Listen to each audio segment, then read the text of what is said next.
Hello, everyone. Oh, it's blurry. It is blurry. Okay, there. Now it's not. Okay. Welcome to Cafe Cheshme TV. TV. How are you? Good, thank you. How are you? I'm doing good. So what's your name? My name is Megumi. What's your name? Kelly. And we are... I don't know. We haven't decided what. So this is Cafe Cheshme TV coming to you live from Tokyo, Japan. To your home. Yeah. So this show, if it's your first time watching, has been going now for about 20 months. Something like that, Yeah. yes. Since we closed our cafe to kind of keep people safe during the pandemic here in Tokyo.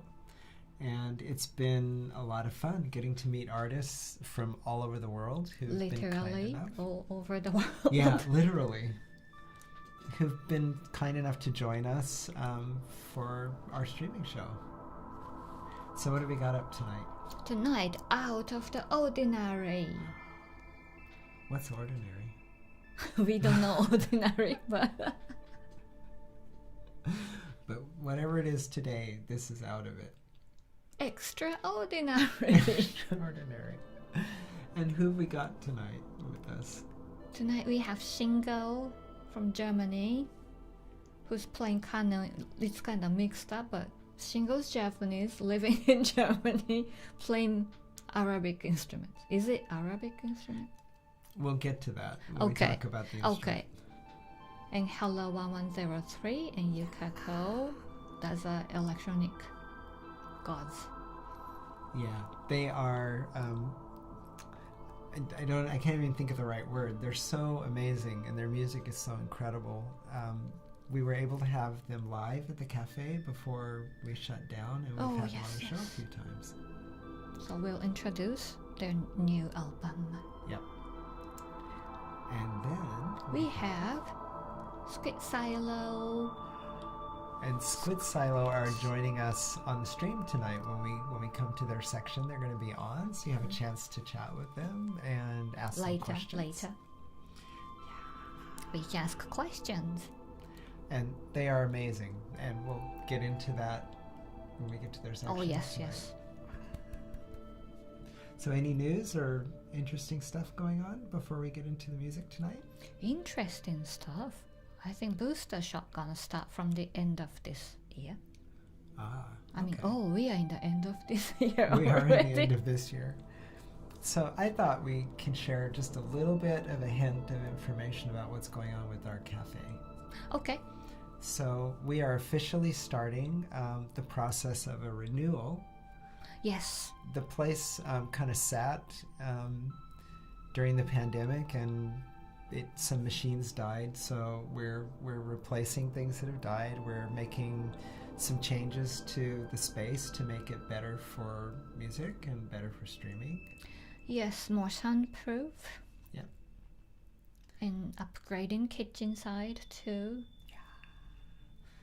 It's And exciting. we're going to be able to stream from there probably soon. Once we're done with the work over there, we'll probably do the show from the cafe now and then. So we don't know when we're opening yet. We're keeping a wait and see view of how things go with the pandemic. We'll see if it's going to be safe to open this year or early next year. But we are going to start streaming from the space regardless. Sometime as soon as everything's done, and hopefully that'll be early in the year. Probably December. Yeah. So that's our news. So should we start to get into this? Yes, and please. hear some music? Okay. So first we're going to have Shingo's Hi music. Lex. Oh, sorry. I Oh, thought yeah. Lex. Hi, Lex. So we should talk a little bit about Shingo-san, because he's this brilliant artist. So, Kanun. Yep. So What is Kanun? Kanun is a traditional Middle Eastern and, in some cases, Central Asian string instrument. It looks like a harp laid on its side, and it has lots of strings that are played with finger plectrums, and like a harp, it's got switches that you can use to adjust the tuning as you play, so the scale is much more flexible, and I think that also introduces microtones as well. So it's a fantastic instrument. We were lucky enough to see some in Istanbul when we went to Turkey a few years back, and it's really incredible. And if you're in Japan, this is a distant cousin of things like the Koto. koto. Yeah. Okay, let's check out. Okay, so a little bit about Shingo-san. We've known him for a long time, but he moved to Germany, and when we went to Germany, we actually saw him playing On the street. on the street in Germany, which was so cool. Yeah. All right, let's get into some music. Yes, please. Okay, here we go.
It really sounds like koto, but that's a steel string, is it?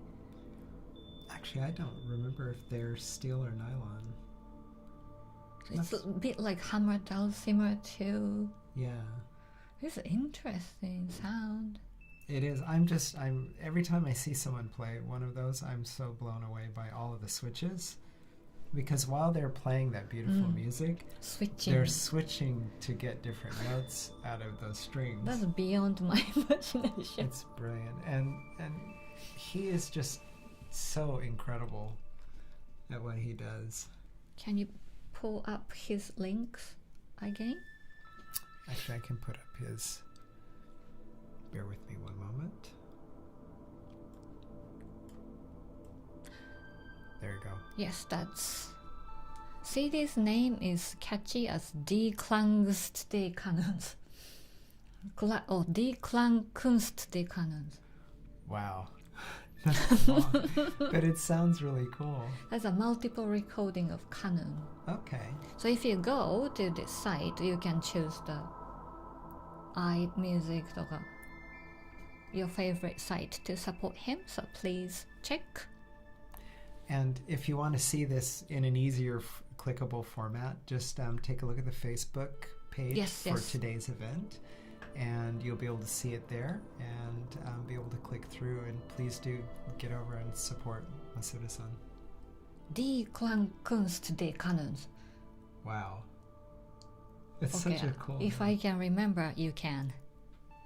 So we've had him play in our cafe a long time ago, and then we got That's a while back, yeah. Yeah, a few years ago, and then we were able to see him in Germany playing, and people were just amazed. But what I loved about these videos is that, you know, we've heard Turkish Kanon music and we've heard some Arabic Kanon music, but this is his Kanon music. It's very original, very unique, and is very much his sense and style. And I think it's brilliant, and I'm looking forward to hearing the rest of the album. That's very catchy, né? Yeah, gorgeous. So please check. Okay, so what have we got up next? Hello 1103. It happens to be our opening date, November 3rd.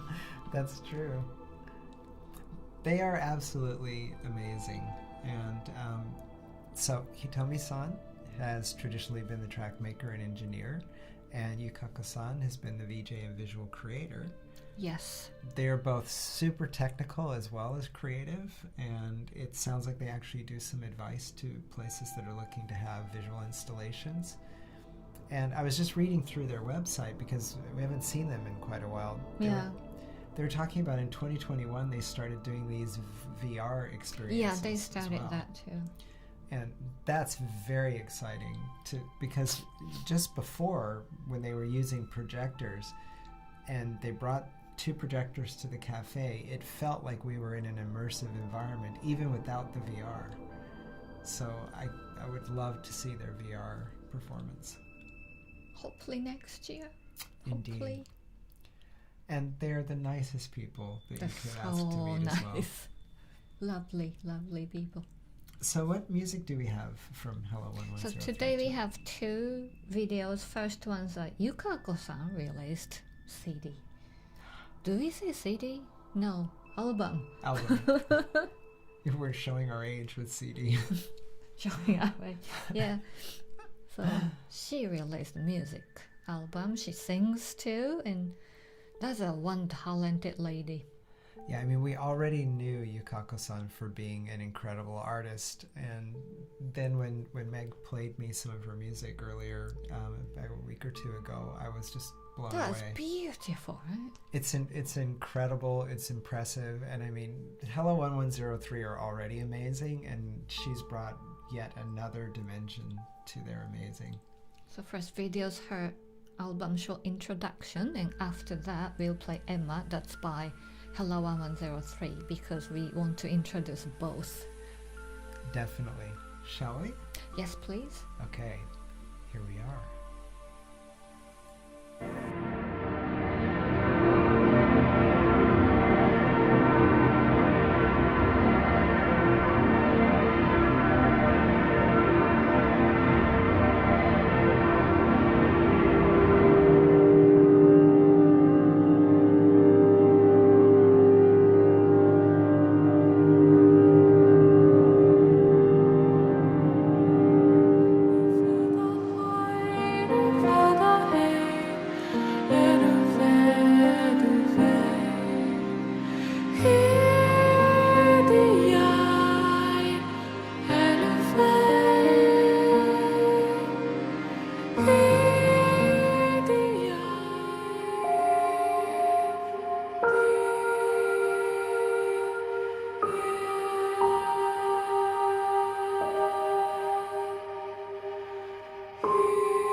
Thank you.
Wow. Beautiful.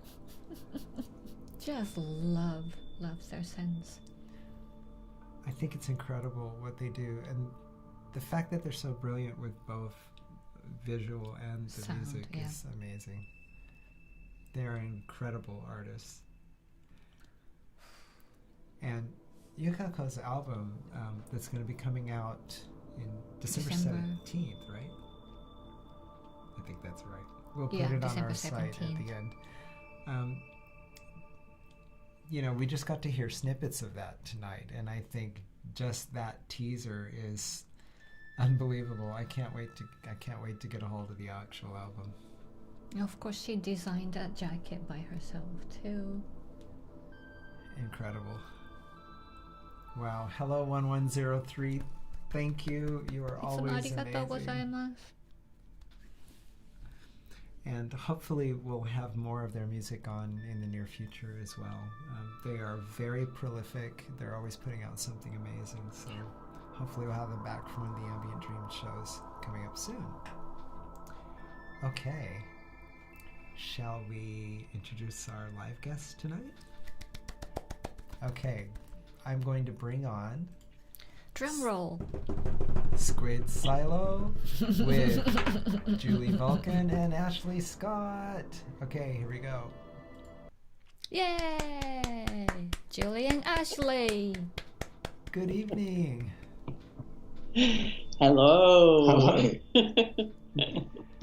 It's lovely to have you on the show with us tonight. Thank you. Thank you for joining us. Oh, it's a pleasure. It's really exciting to be here. It's wonderful to be here. Yes. Thank you. We are so excited about your project Squid Silo. So can you give us a little bit of a history and background so we can introduce you to our community here? Well, do you want me to? No, yes, please. All right. So I think that when we first met, Ash has, like as he's already been on Cafe Teshmere and has made kind of sound composition background, and then I was working more in performance and performance installation, and then when we started collaborating, it was originally Ash was making sound for my performances, and then we just had so many kind of quirky ideas that we thought we could just kind of explore together, and so then that sort of became the Squid Silo moniker, I think, and that was like our little project that we did together to separate from our own personal projects. Yeah, that was good. Thank you. So we're very excited to have you on and to be able to share some of your work tonight. And we were particularly excited about, just the integration of your two styles because, like you mentioned, we have had Ashley on before and got a chance to hear his amazing music. And then to see this collaboration between the two of you is really exciting. Yeah. Last year there was a track called Dark Waters that had Julie's voice on it. That was actually from one of the projects, the Spotlight Bunny project. So I sort of sneaked that one in. So there's been a little bit of a prequel, I suppose, on Changemate. Oh, wonderful. Yeah, that one made me really interested in what is Squid Silo, so it worked. So, excellent.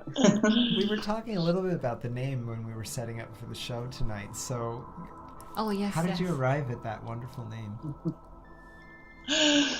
I actually don't know when it actually happened, but we were thinking about squids. I think we were thinking about squids and bats. So like bat houses and squids. And then suddenly, I think one day I just went, wow, isn't it weird how squids look like silos? Like in silos. And then we kind of started imagining these like weird silos squid that were hives. Squids. Yes. Yeah, like squid hives. Yes. And we kind of like that kind of like alien intervention into kind of that aggro agricultural kind of landscape. I don't know. It just felt really. It appealed to our sense of humor.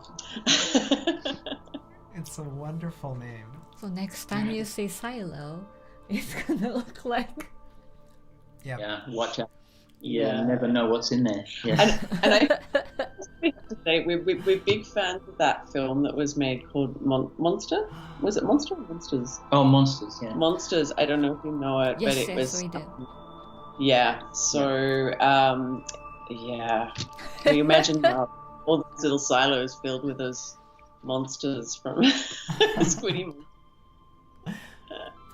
And we want to plug your website while we're talking about your name as well. So below the name, folks, you can see that way.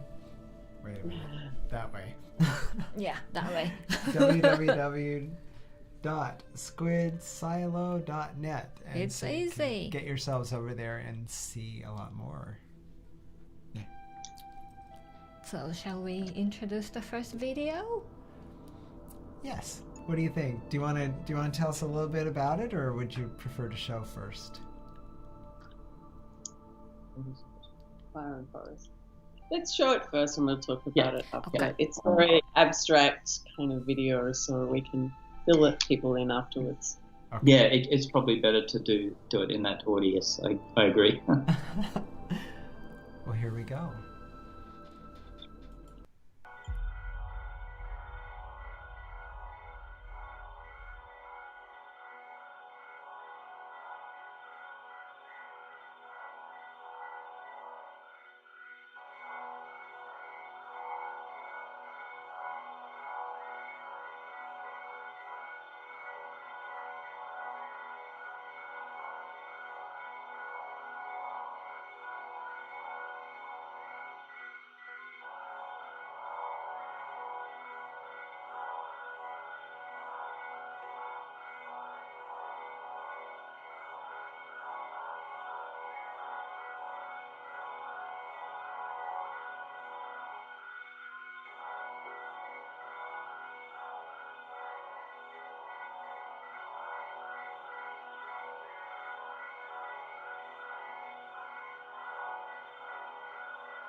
There is an alchemy here in this place. It is an alchemy of fire and ore, of speed and desire, of mind and strategy. This place was forged by the flames of the future. This is no ordinary place. This is not a sedentary place. This place masks its magic to the untrained eye. This place is far-seeing and far-reaching. It is carefully calculated. Its every move is considered. It reaches as far back as it does forward. It sits quietly and then bursts forth. It cuts through the facade of inadequacy and goes straight for the chase. This place is always on the move. From the slow, deep belly rumble to the explosive surface speed. This place is unforgiving. It waits for no one or no thing. When it is ready, it roars.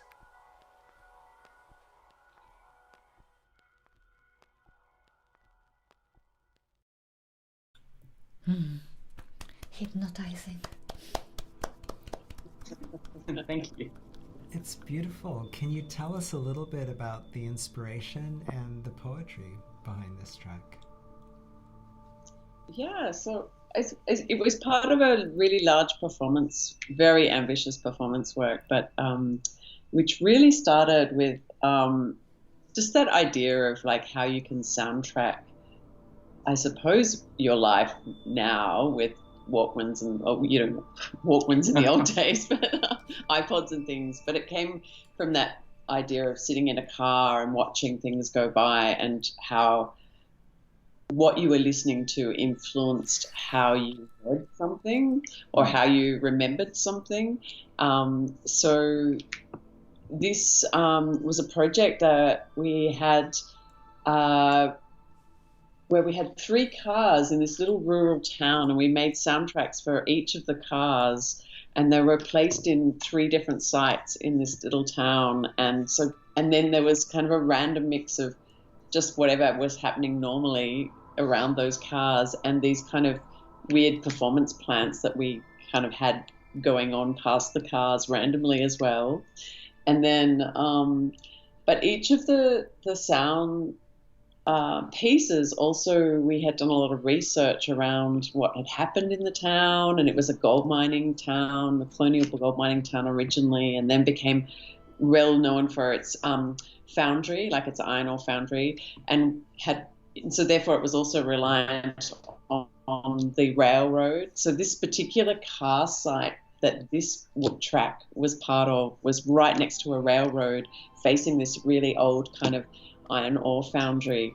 And so it wasn't kind of, a pretty, like we didn't pick any kind of pretty sites or well-known sites. We were really more interested in the kind of like obscure or mundane sites, and then we could sort of talk to them. And so I suppose that the text really speaks to this idea of kind of,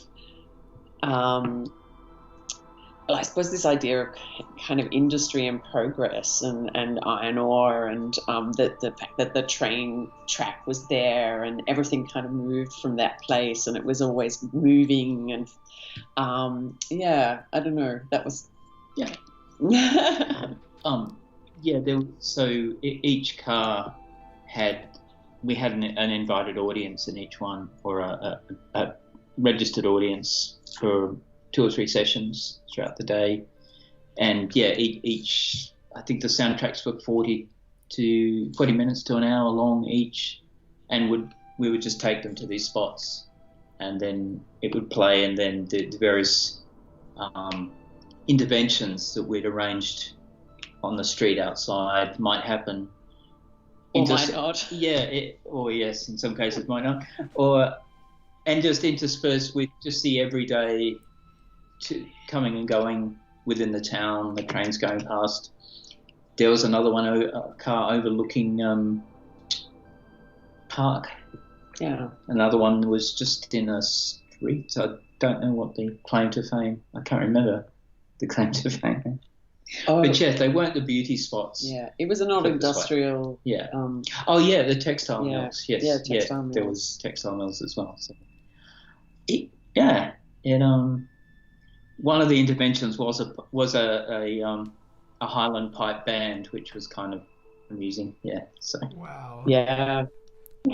We took this Highland pipe band into kind of like doing a little march and then going round past all these sites, and the people in the town. We had 6 weeks in residence in this town, like meeting people and kind of researching and trying to get this thing together. And the people that we had invited us there, they said, "Oh no, you won't get the Highland pipe band. They don't do anything for anyone." I was like, and it was kind of like, for me, it was a bit like a challenge. It was right, I'm going to get this Highland pipe band. And we did. So it was kind of quite interesting to be able to spend 6 weeks in one place working on a project. So we each, Julie, really, to Julie's credit, she spent a lot of time, I guess, effectively herding cats to get things to happen. And largely just sort of created the soundtracks. I had the easy part in a way. I just kept throwing things at him, like, here's my text, here's this, here's that, we're going to do this. Just do it that way, do it this way. Yeah. It sounds amazing. I love the idea. I want you to come here and do that. That would be awesome. That would be amazing. Yeah. Because we have, we did originally, we did this in a single car performance some years before the much larger one, inside these sort of abandoned shipyards that was part of an arts festival. Wow. And that was pretty interesting. It was a much smaller space and there was a much more scripted performance happening outside. And so in that case, we just had a random selection of soundtracks. So I didn't know which one was going to come on. Yeah. So the performance for that one stayed the same, but the soundtracks changed. So Wow. Love to experience that. I mean, the innovation of that is amazing. Especially like in a place like Tokyo, you get so busy, you stop noticing the city.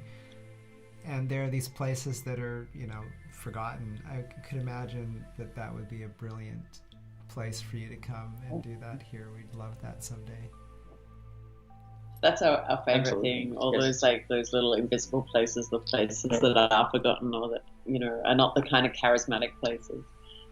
Yeah. And there's performance everywhere. You just have to actually take notice of it. I like that concept very much. Yeah, definitely. In fact, Meg was talking about how, when you're traveling, for example, and you choose those soundtracks that are playing as you travel, really influences the entire view. experience. Yeah, absolutely. Yes. Wow. So that was our starting point. And I like the name Spotlight Bunny too. Yeah, it's great. Where did the name come from? I guess just the concept of, being in the car, and so you're driving and there's wildlife in the headlights. I guess Wow. it could be anything. Could be a deer. Could be a duck. Could be a bunny. I think, like a lot of our titles, we just like muck around with the names, and then we'll just go like Spotlight Bunny, and then we'll go, Of course. that's it. And we happen to love those titles. Yes, absolutely. Speaking of titles, the next piece we have is called Rima, and I was just looking at your bio. This is a project that you were working on between 2013 and 2016, right? Yeah. Yes. Yeah. Yes. Okay, So let's see the video Yeah, first let's and see the talk video. about it. here we go. Yeah. Maybe we should just say that this is just a little excerpt, and it's just very from a very long 23-hour performance that was very extended in movement. So it's very minimal. Here we go with Rima. Let's see.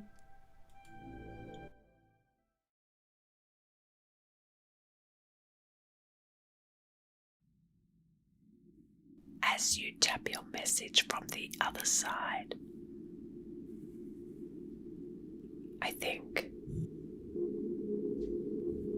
this is the closest we will ever be.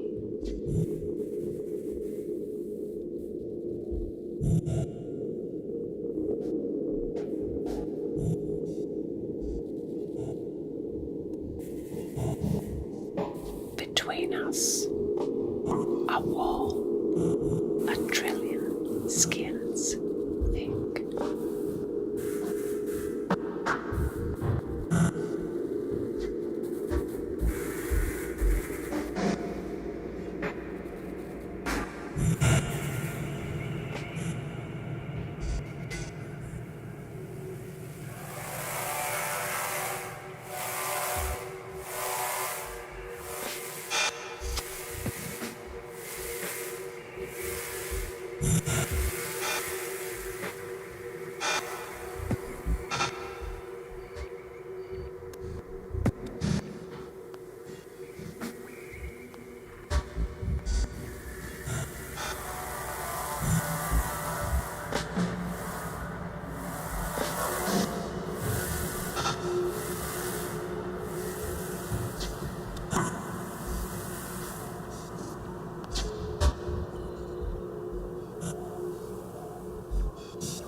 Between us, a wall, a trillion skins thick.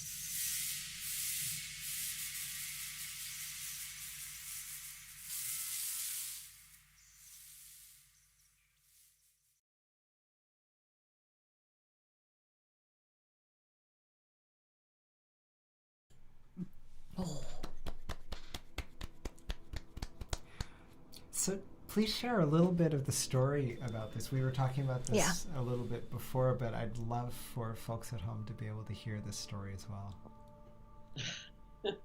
There's a lot in there was kind of a lot going on in this work. It's a little more little less lighthearted, I suppose, than Spotlight Bunny. Yeah. Yeah. In that it does sort of focus on the idea of solitary confinement, imprisonment, or it developed into a focus on that as a subject of the work, as a state of being in a state of mind from ideas we were having about, I guess, the notion of prison diaries, which is a particular famous sort of instances of literature, I suppose, like Gramsci's prison diaries, and this is where we ended up. That Julie was occupying a space, the white demarcated place on the floor with the absolute sort of bed and other kinds of furniture that is a common size for a cell, except we've taken the walls away and made it more visible. Right. And yeah, I mean, and that space is surveilled by a camera and some other sensors that listen for sound and average temperature that are then fire off lines of text from Julie's text that she's written that are a couple of intersecting sorts of narratives that interrupt each other. I think that was... And I think... just to follow on from what Kelly McGibby were talking about, was that the little story that we just shared before that was that this one was... the last time we did this was a 23-hour performance, which is, the 23 hours is significant because that's how long a prisoner will stay in their cell. Every day they get 23 hours in their cell and then 1 hour out for exercise. And but the art space that we were doing it in, they closed the space down in the wee night hours, because it was a public liability issue to have people in there after like 11 o'clock at night. So instead of people being able to come in and see us live, they then projected my image live onto one of their big windows. And so people outside, if they were passing, could still see the action of what was happening inside. And I didn't think much about it at the time. I thought, oh, yeah, that's great. Well, great. We'll still have that interaction.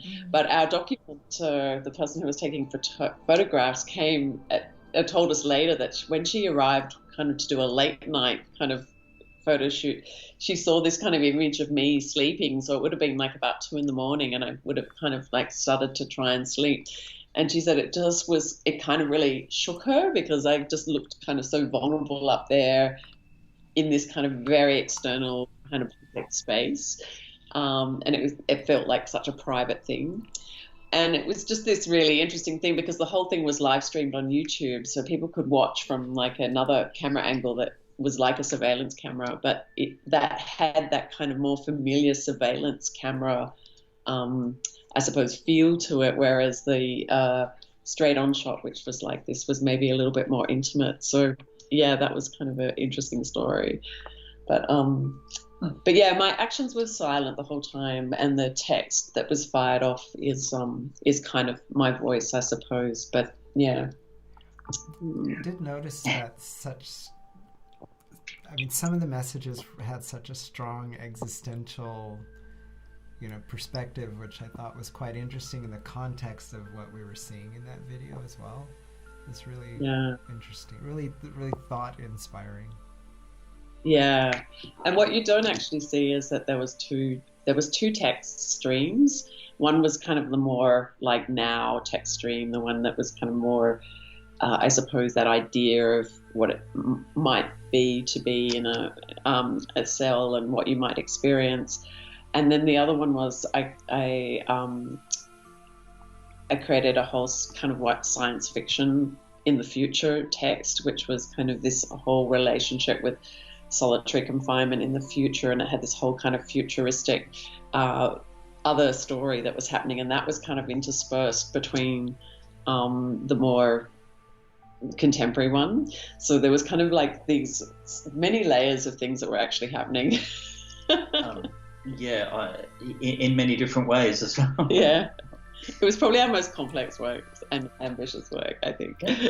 One of our viewers, James, was just mentioning as a question, it was 23 hours performance. I think that is astonishing by itself. Julie has, in her own practice, has done some very lengthy kinds of performances like that. Yeah. Yeah.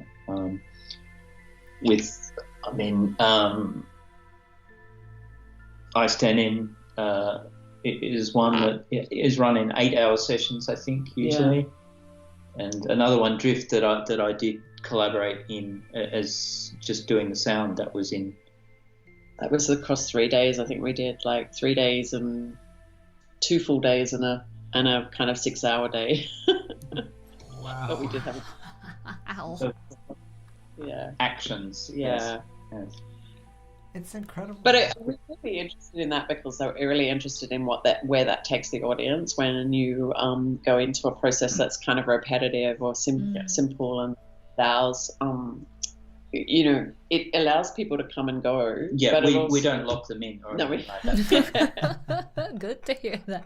But I think the most interesting thing is that people often say, "Oh yeah, I'll just drop in," and they always say, "Oh, I was only going to be there for like 30 minutes or an hour," and then they say, "But I stayed for like 3 hours or 5 hours," or like it's kind of interesting how people kind of settle into that space and it takes them. So yeah, it's sort of like we all really, I think nowadays, think that we really don't have much of an attention span, but it's quite easy to get pulled into something that is almost meditative. That's something else entirely. It's really amazing. Julie, if I can ask, so your creative career, where did you begin? I mean, what's the backstory for where you started? Well, funnily, when I was at art school, I started the work I made was video installation, and the videos the installation works that I made were long videos that changed and evolved very slowly over time, and I created these spaces where there would be like maybe 4 or 5 videos that were in different kind of configurations, and that you moved through those spaces, and then it was about kind of trying to get people out of that kind of fast time out there and bring them into a slow time. So when I started, and then I kind of did this tangent and went off and kind of literally joined the circus in a way for about 8 years, and then started doing more live performance as well, and then that's kind of where I segued back into more performance art and durational kind of conceptual art ideas. So it was it made me laugh. Like 20 years later, I kind of went, well, I'm really just kind of making the sorts of works I was making when I was doing video work, but now I'm doing it live. So And Ashley, we've had you on as Cat Fingers, but can you share a little bit about your background too for the folks who maybe didn't have a chance to see that show? Oh, sure. I have. It's a fairly similar background to Julie from art school and making film, but films and some video installations and some videos for screening way back when. But I guess I started from the point of view of being a musician and also started working in radio, so as public radio broadcasting, when sort of anything goes back in the 80s, I suppose. So I guess I feel like I have a sensitivity towards the image and towards the same sorts of long, repetitive kind of work, really. Yeah, and Cat Fingers is more a sort of pop music crystallization of that, I suppose. Wow. And this, is different again. More time to sort of stretch out on things. Yeah. I think you're a magical combination together. Yeah, no doubt. So we have one more tonight, and this next one is called Yes. Ash. yeah. But it's not about me. We could, I don't know, you want to talk about that now or after? Do you want us to introduce it? Sure. Chrissy? Sure. Yeah, I think this one actually does need a little introduction. So it's very raw, this little video. It's something we've just made this last couple of weeks in sound, and the video is really raw because it was shot on my camera on my phone pretty much a month after we had our place had the fires through it in end of 2019. So we're out and kind of near the bush. Well, we are in the bush. We're now in the recovering bush. And yeah, so the big fires that came down in Australia at that time, we actually, unfortunately, were in that zone. So that's been our life really since 2020. We've been kind of just slowly doing what we do, and then COVID happened. So we've still been here, recovering here, and looking after the land and the bush, and then trying to make things, support things here. And so I've been writing a lot around this experience, and I've also been doing I've been documenting like crazy from the day one, and I'm hopefully going to be making a performance work out of it eventually. I've done one small performance work at the beginning of this year, and anyway, this was just kind of an opportunity to play with some of the stuff that we have. So yeah. Sorry, that was a little battery crisis. Yes. Just as Julie said, it's about taking care of the landscape as a sort of Maybe we can talk about that after. Okay. Yeah. Okay. Well, here we are with Ash.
I wasn't ready for the ash.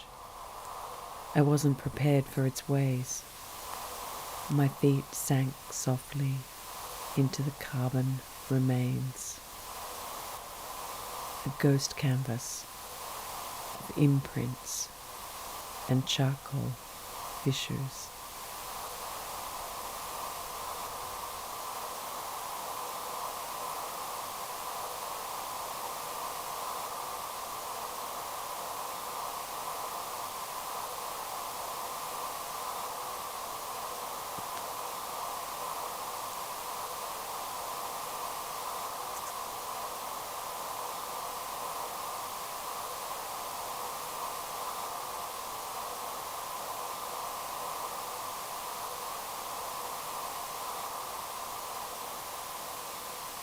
In the early hours I rise and make my way into the once bush, taking in its soft breath before the heat of the day. The once geebum clings to my skin, the once sedge grass smears my face. The once wattle wafts under my nose. The once hakea ghost pricks my skin. And the once thornbill gently nestles into the fold of my clothes.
Wow, and we're back. That's intense. That's amazing. It's a little uncomfortable to see that sometimes. Yeah. I bet. We were just talking on the back channel during the video about the experience that you had. So you had to evacuate, and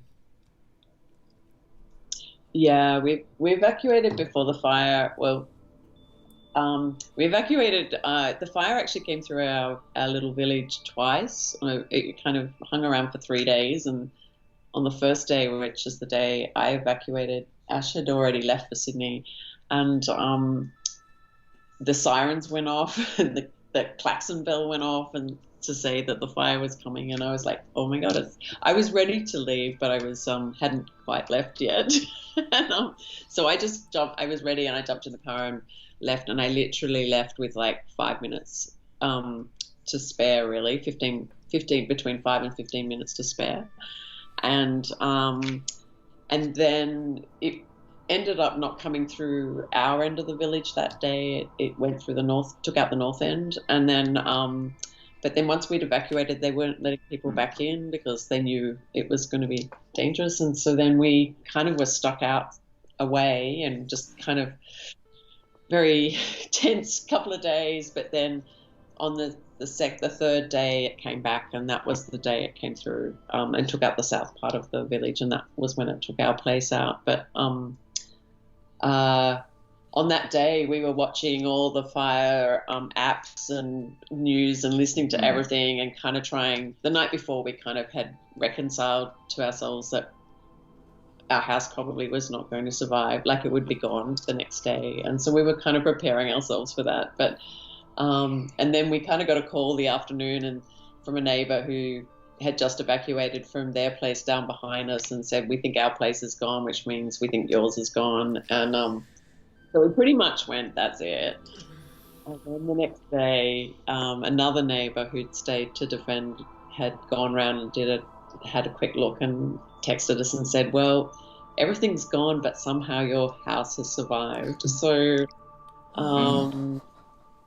yeah, like we had gone to bed that night just going, we've lost everything. And then we kind of went, oh, it's just kind of crazy. So, and it was pretty amazing because we had 4 houses, 4 neighbouring properties lost their houses around us. We were in a real hot zone. So it was just, we'd done a lot of prep, and it was our house is only small. It's not very, and it's on concrete. And I think that there was a whole bunch of factors that might have helped, but we don't really know. Wow. Yeah, there's a lot of chance involved. Yeah. In that sort of thing, I think. Yeah, because we had windows cracked that hadn't kind of smashed in, and if they had kind of broken in or blown in, that would have been the end of it. So it was just, we were just really, really lucky. And so Julie's been doing a lot of writing about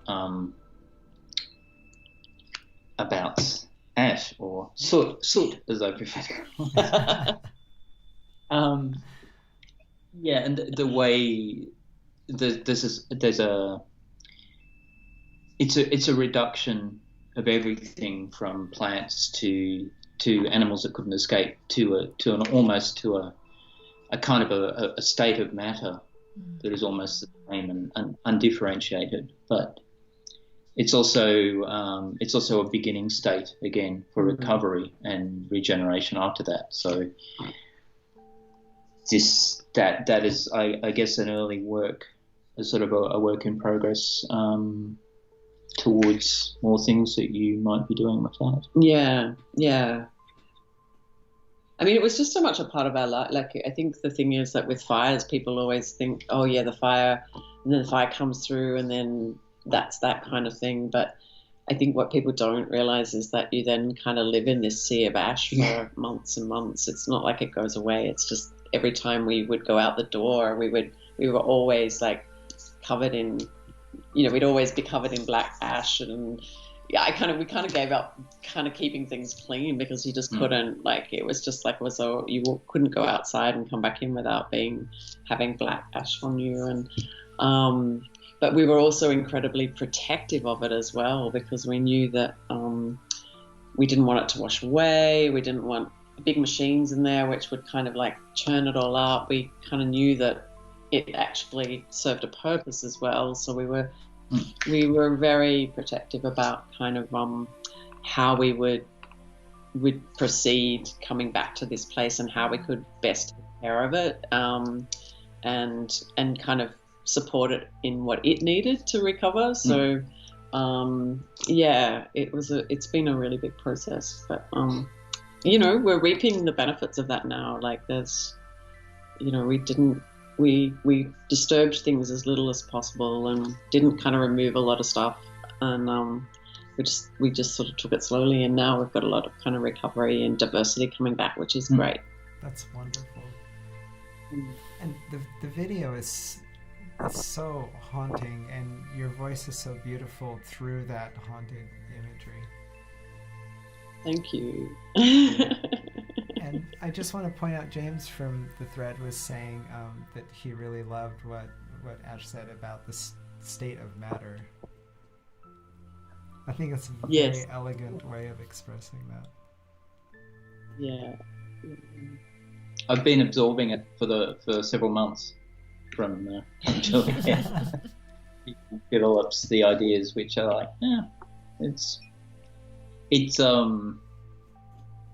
I mean, I guess the ash and the sort of soot and charcoal becomes an omnipresent sort of part of your life, like Julie was just saying, and so it puts you in mind of I don't know, matter and atoms and things like that, I suppose, and the way a kind of transmutation, I suppose, between different states. Yeah, and I think a lot of my writing about it had been that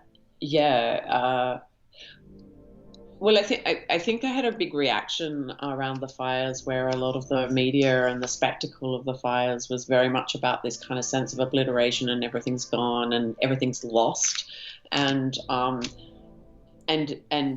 with no disrespect to people that did lose homes and lives, I'm not being disrespectful in that, but I think what I was reacting to was that people would go, oh, but at least but you've got your house, and we would kind of say, well, our house is our house, but it's not our home, and trying to kind of say that, you know, for lots of us, our home was not just our house; it was everything around us we did. Yeah, and so then it was like, the kind of media rhetoric is that, you know, like everything's just lost and obliterated, therefore it's gone, therefore we can kind of just keep on kind of removing it, or it's not worth anything anymore, it's useless. And so I was kind of going, no, it's like this is just, everything that was here before has just been changed into this other form, and that other form is slowly going to give rise to new forms. And so I think in that, the text in that Ash is very much about, you know, I say in the second section, in the second bit where I go down there, and, you know, the little kind of thornbill, which is a bird, you know, kind of ghost nestles into my clothes in the ash, and, you know, it was kind of this whole haunting of what was there but is still there, just in another form. Yeah, and is now returning. And now returning. And has been for the past year, you know, quite obviously. So our community of animals is returning. Yeah, that's wonderful. So what's next for you? Yes, what's next?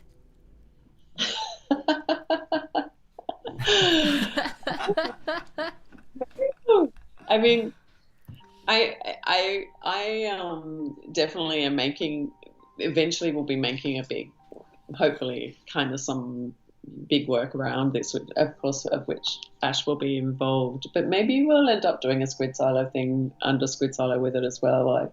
We haven't decided really. But yeah, maybe that's the next thing. I mean, we're still kind of working and trying to rebuild things here, and it's very slow. So I'm kind of at the beginnings of a PhD as well, so it'll kind of just perhaps some films, just some short standalone films. You know, it's just like, why not? Yeah, I think this has been a good kickstart back to try and collaborate a few more things. So we've really enjoyed having you here tonight, and are so grateful for you to share your music and your creativity and performance with us. Thank you for the opportunity. It's it's not something that we, you know, regularly kind of would do. Yeah. Well, not for a while anyway. I suppose. Yeah. It's nice. It's good. It's good to give us a kick. Yeah. Well, we would love to have you back again and hear some more of what you're doing, and let's keep in touch. Yes, please. Yeah. Thank Absolutely. you. Yes, thank you. Yeah. And we're little watching. Cafe Cheshire fans, so we'll be there watching. Well, with that, I think that's our show tonight. Yes. So thank you again. And thank you. Let's shout out to Shingo-san. And thank you, Shingo. Hello, 1103. Hello, 1103. Yay! And Ashley and Julie. Yay! And thanks to everyone who joined us online and watched tonight. And, feel free to reach out and check out the links on the Facebook page to see more about our artists. Check.